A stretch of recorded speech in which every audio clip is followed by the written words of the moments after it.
ওই মেয়েটাকে মাদ্রাসা পড়াইলাম। আমি সংক্ষিপ্ত আকারে শেষ করে দিচ্ছি, কষ্ট মানে কি আপনাদের? সম্মান বয়ান চলবে না রেখে দেব? কতক্ষণ চলবে? হাই সারা রাত আপনারা থাকবেন নি? এমনি কথা কন। আচ্ছা আমি চলে গেলে আপনারা থাকেন, কি বলেন? আমার আগামীকাল যেতে হবে, নসুন দিয়ে প্রোগ্রাম আছে। যাই হোক ভাইয়ের আমার, আমি শেষ করে দিচ্ছি। যারা নিয়ত করেছেন আল্লাহ পাক আপনাদেরকে সওয়াব দান করবেন, আমিন বলেন। আমি আর সর্বোচ্চ 10 থেকে 15 মিনিট সময় নেব। কষ্ট হবে আপনাদের? কষ্ট হবে?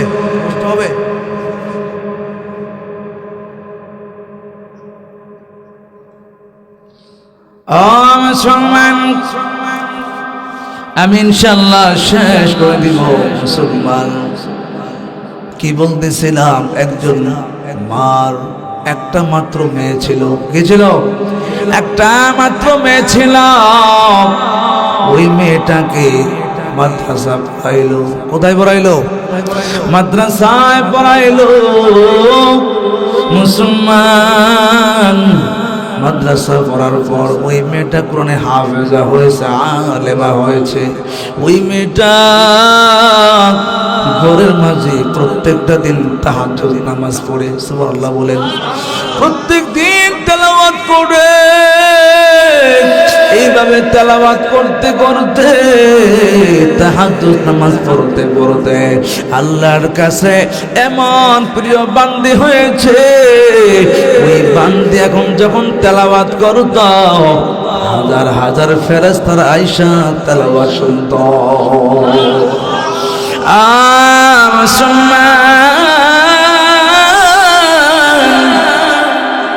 ভালো করে শোনা, ওই আল্লাহর বান্দি, আল্লাহর কি করুণা। এরকম করতে করতে, আল্লাহ পাকের ইবাদত করতে করতে হঠাৎ করে অসুস্থ হয়ে গেল। কি হয়ে গেল? মুসলমান বলুন তো, অসুস্থতার মালিক কে? সুস্থতার মালিক কে? হায়াতের মালিক কে? মৌতের মালিক কে? তাহলে আমরা সব কিছু কার কাছে বলবো? মুসলমান সব আল্লাহর কাছে বলতে হবে। ওই মেয়েটা যখন অসুস্থ হয়ে গেল, মা কান্না করে, বাবাও কান্না করে, মা আল্লাহকে ডাকতে বলে, বলি আমার আর কোনো সন্তান দেও নাই, একটা মাত্র মেয়ে দিয়েছিলাম। আল্লাহ মেয়েটাকে মাদ্রাসায় পড়াইছি, কোরআনের হাফেজ আলেমা বানাইছি, এত সুন্দর তেলাওয়াত। ও মালিক, মনে মনে ভেবেছিলাম মেয়েটার মাধ্যমে আল্লাহ পাক আমাকে জান্নাত দিবা। আজ টাকা দেখি মেয়েটা দুনিয়া থেকে চলে যাচ্ছে। ও মালিক, মনে মনে ভেবেছিলাম মেয়েটাকে বিবাহ দেব, মেয়ের জামাই দেব। ওই মেয়েটা আমাদেরকে নিয়ে সংসার করবে, একটু আমোদ ফুর্তি করবো, আনন্দ করব। আজকে মেয়েটা অসুস্থ হয়ে গেল। ওই মেয়েটাকে হাসপাতালে যখন নেওয়া হলো, ডাক্তার সাহেব ডাইরেক্ট বলে দিল, ও মেয়ের বাবা, ও মেয়ের মা, এই মেয়েটাকে বাঁচানো সম্ভব না। ওই মেয়ের মা আরো হাউমাউ করে কান্না শুরু করে দিল। যাই হোক ভাইরা আমার, সংক্ষিপ্ত শেষ করে দিচ্ছি।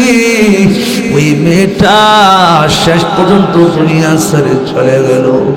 দুনিয়া থেকে চলে যাওয়া পর বাবাও কান্না করে, মাও কান্না করে, মা কান্না করে, বাবাও কান্না করে। মুসলমান ওই মা কান্না করে করে রাত্রেবেলা যখন মনে পড়ে যায় ওই মেয়েটা যে কামরায় থাকতো ওই কামরায় দৌড়ে দৌড়ে যাইতো আর বলতো মালিক এই ঘরের মাঝে আমার মেয়ে থাকতো,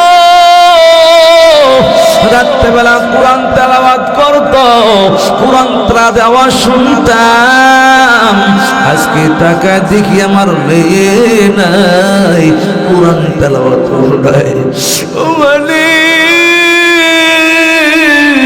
তোমার কাছে আবদার জানাই মেয়েটাকে তুমি মাফ করে দিও। মুসলমান যে ঘটনা ঘটে গেল কান খুলে শোনো।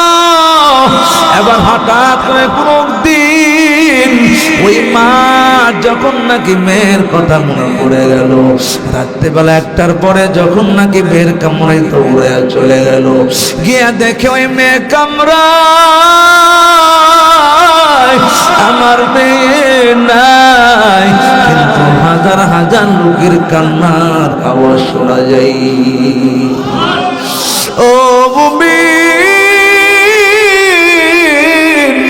বাস্তব ঘটনা। এবার স্ত্রী স্বামীকে ডাক দেয়া বলে, স্বামী আমার বুঝতে পারলাম না আমার মেয়ে নাই, আমার মেয়ে কামরায় কে কাঁদে? মুসলমান স্বামী বলে আমিও তো জানি না। এবার স্ত্রী ডাক দেয়া বলে, স্বামী আমার যাও, ওই যে ইমাম সাহেব আছে ইমাম সাহেবের কাছে যাও, ওই যে মাদ্রাসা প্রিন্সিপাল আছে প্রিন্সিপালের কাছে যাও, গিয়া এই সমস্ত কথাগুলো বলো। দেখো ইমাম সাহেব কি বলে, মাদ্রাসা প্রিন্সিপাল কি বলে। এবার যখন নাকি বলা হলো, ইমাম সাহেব ডাক দিয়া বলে, ঠিক আছে তোমার মেয়ে কামরা আমি একদিন যাব, গিয়ে দেখবো কি হালাত, তারপর আমি তোমাকে জানাবো। ইমাম সাহেব যখন নাকি ওই মেয়ের কামরার পাশে রুমে যখন নাকি রাত্রেবেলা থাকলো, যখন নাকি রাত গভীর হয়ে গেল, 12টা 1টা যখন বেজে গেল, এবার দেখা গেল আগের দিনের মতো কেমন জানি কান্নার আওয়াজ শোনা যায়। ইমাম সাহেব ডাক দেয়া বলে, ও মেয়ের মা, ও মেয়ের বাবা, তোমাদের কাছে আমি কয়েকটা প্রশ্ন করবো। বলে বলো, বলেন দেখি কি প্রশ্ন করবেন। ও মেয়ের বাবা, মেয়ের মা, বলুন তো আপনার মেয়ে কোরআন তেলাওয়াত করতো কিনা, আপনার মেয়েটা নামাজ পড়তো কিনা? সঙ্গে সঙ্গে ডাক দেয়া বলে, ও হুজুর, আমার মেয়ে শুধু নামাজ পড়তো না এ কথাই শেষ নয়, আমাদের জানা মতে একদিন তাহাজ্জুদ নামাজও মিস হইতো না, কোরআন তেলাওয়াত বন্ধ না।